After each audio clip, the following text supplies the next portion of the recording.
Hey guys, welcome to part 2 of the ghost story. I'm not gonna lie, you guys, filming this video, I'm like a little paranoid because I went into the kitchen and I was charging my phone in the kitchen and I got so cold, or at least I feel like the room got so cold, and I don't think that's a good thing, and I got like chills all over. So where we last left off was I had an experience with whatever was in the house.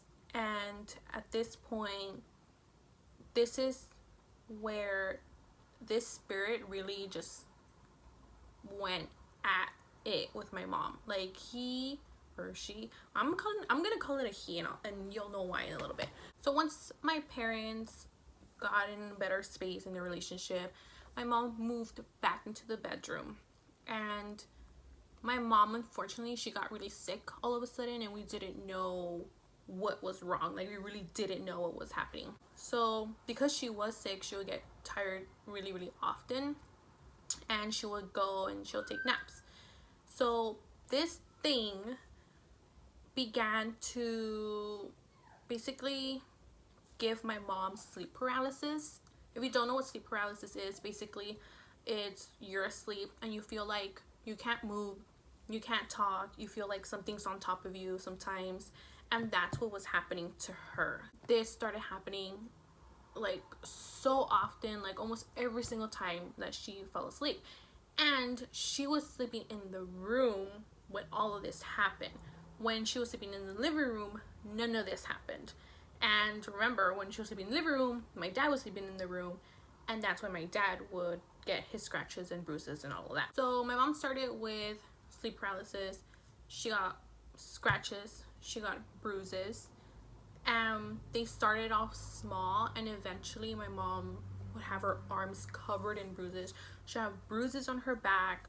When it got really bad, she was able to see what was holding her down. The day this happened, I was in my room. So this wall right here on the opposite side is my parents' room. So all of a sudden I just hear my mom yelling for me. She's like, Samantha, and I'm like, oh my god, like what the hell happened?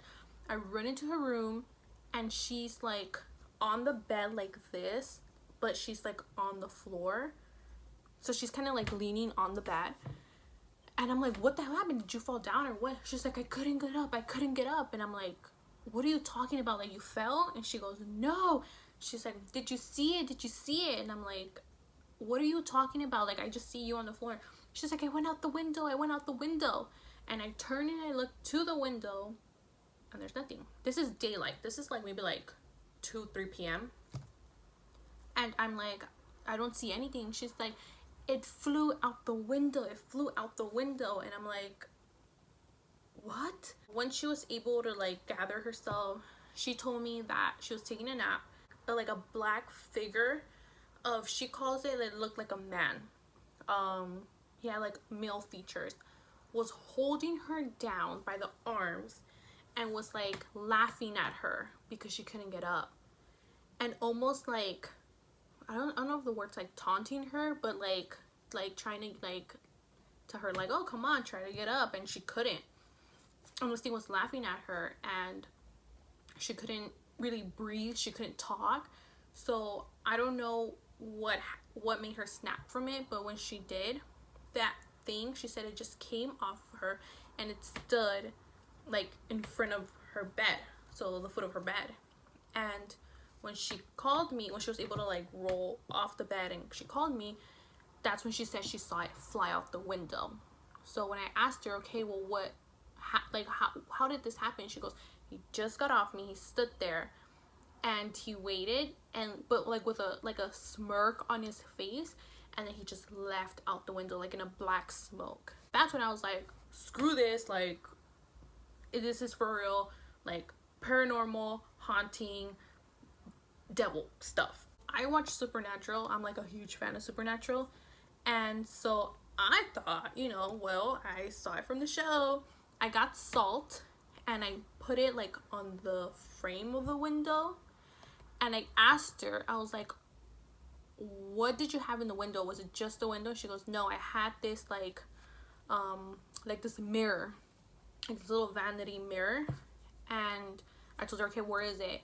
And she showed it to me, and I told her, okay, we're gonna put salt around it and don't move the mirror, just leave it there. Because from not just the show, but from what I've heard is spirits can get trapped or use mirrors to come in and out of portals, like use them as portals. So I told her, don't touch it, like leave it alone. My mom was so scared, like she was so scared that she called my dad. And I just remember her telling him, figure this out, call whoever you need to call, figure this out, like get rid of it. I'm thinking like, okay, like a cleansing, you know, where you cleanse the house.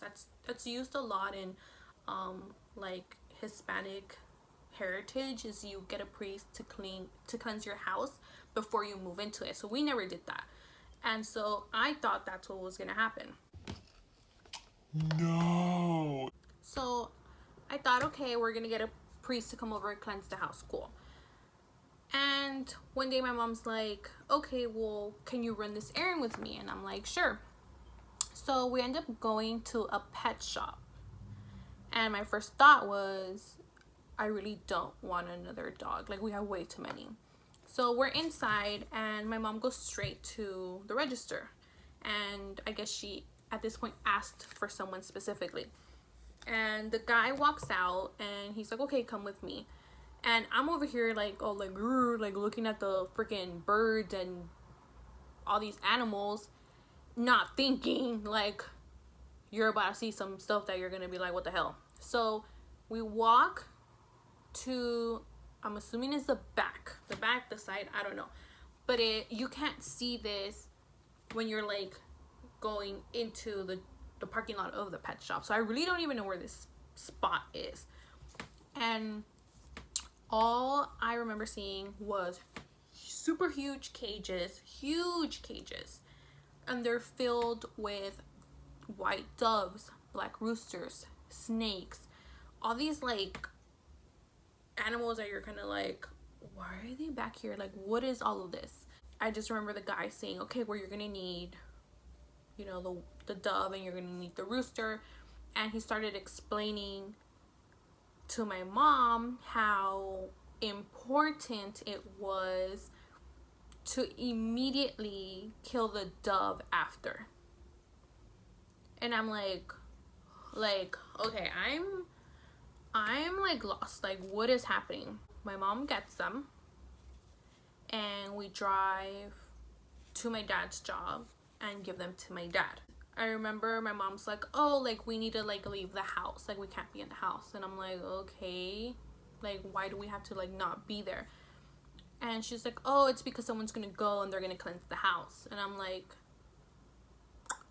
so putting things together, someone's gonna go cleanse the house, but basically do like some sort of sacrifice or something. So that happened, the ritual happened, we weren't here, I didn't see it. And you know, when we got home, my dad basically told my mom like, oh, it's done, it's fine, like everything should be fine. Did it work? It worked. Whatever that evil presence was, my mom, she never got sleep paralysis again. The bruises stopped. Even my dad's like crying in his sleep and screaming, that stopped. After going through what we went through in this house, seeing things happen, I don't feel 100% comfortable. I'm not gonna say like, oh, everything's cool, everything's like yeah, like we moved past it. No. My husband, when he moved in, he actually would experience some things, but he wouldn't want to tell me, or he'll just be like, oh, it didn't happen. These things are real. These things can hurt people, but the way, if you're going through this, the way you need to think and what you honestly need to believe, because I prayed, I still do. You need to honestly believe in like positive guardians around you. You just have to. We got lucky, kind of, in the sense that it didn't get even worse. The worst, of course, being like possession or things like that. It never got to that, but I know that unfortunately some people, in their cases, it gets to that. So just be positive. Don't think negative. Always wish good upon others. Don't ever wish bad upon people, because that will get back to you. It always gets back to you. So like a quick extra story, while this was all happening, the incident that happened with that friend from high school happened around this time. What happened was my friend was going to grad night with her boyfriend, who was a senior, and she asked me to lend her a jacket. So I lent her a jacket of mine, and her boyfriend lived literally right across the street from the school. And she's like, oh, like, I'm gonna go get your jacket right now, like, that we're in lunch. I think it was when we were in lunch. And I was like, okay, like, that's fine. So she goes and then comes back, and she's like, I have to tell you something. And I'm like, okay, what? She's like, it's about your jacket. So my first thought is, she either spilled something on it, you know, she ripped it, something. No. So his mom was in the room cleaning, and all of a sudden she walks past your jacket and feels something. And I'm like, what? So when she, I guess, walked past the jacket, she felt something negative. And so she decided to cleanse the room. Supposedly when she passed by my jacket, that the blinds started going crazy, you know, like just weird crazy stuff. The blinds went crazy, chair spinned. I honestly don't remember to a T everything. The mom was like, there's something on the jacket, like there's something attached to the jacket. When I heard this, oh my god, I freaked. I went like, I borderline was ballistic. So I thought, oh my god, something is attached to my jacket. And now someone else who believes in these things and does cleanses, like they know this for a fact. So she's like, come to the house so she can explain it to you and tell you exactly what happened. So they gave me a walkthrough what happened, and the mom basically started telling me, like, yes, I believe in these things. I've seen things. I know that there's something here, but there's something about your jacket. It just feels dark.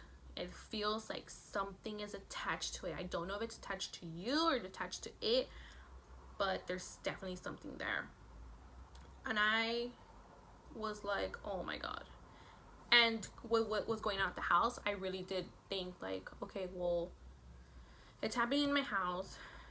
There's obviously some attachment here, and I was just really hoping that nothing was attached to me. And I remember I told my dad, and my dad was just like, don't touch the jacket, don't touch it, just leave it where you have it. And I remember I just got the jacket. I didn't even want to touch the jacket, and I stuffed it in a locker, and I left it there until the end of the year. That's what happened with my friend. And when you go through things like that, that's why you get really paranoid, and that's why you get scared, because it's kind of like, okay, it's not just you, it's not just in your head, it's not just your mom, you know, physically being hurt, it's not just your dad, it's not just you seeing things, it's now someone else seeing things and telling you this.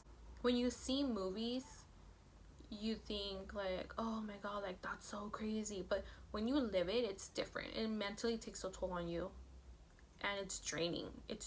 And just stay positive. Don't wish bad on anyone, because like I said, it will come back to you. So I'm glad I'm done telling this story, because I'm really creeped out now. I'm gonna go turn on the lights of the house. Just try not to think about this. Watch some comedy or something, because I'm freaked out. Thank you guys so much for watching part 2. Watch part 1. This will make sense, a lot more sense. If you guys have gone through anything like this, or know of someone who went through something like this, you can go ahead and comment below and tell me what's going on or what happened. If you guys like this video, go ahead and give it a thumbs up. Go ahead and subscribe, and I hope to see you guys in my next video.